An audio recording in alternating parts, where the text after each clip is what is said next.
আলহামদুলিল্লাহ, আমার এই সারপ্রাইজ কেকটি করার ইচ্ছা ছিল অনেক দিনের। তো সেরকম অর্ডারও পাচ্ছিলাম না, ওরকম চান্সও হচ্ছিল না। তো আমার ভাই কুয়েত থেকে আসার উপলক্ষে ভাবলাম যে সারপ্রাইজ কেক বা বুকে কেকটি বানাবো।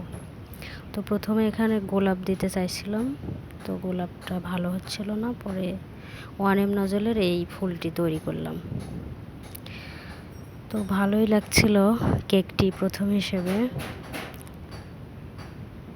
আসলে আমরা আসল কারণ ইচ্ছা করলেই পারা যায়। তো এরকম সুন্দর সুন্দর কেক পেতে আমার পেজটি দয়া করে সবাই ফলো দিবেন, নোমান বেকারি স্টাইল, লাইক দিবেন, পাশে থাকবেন, সুন্দর সুন্দর কেক অর্ডার করবেন।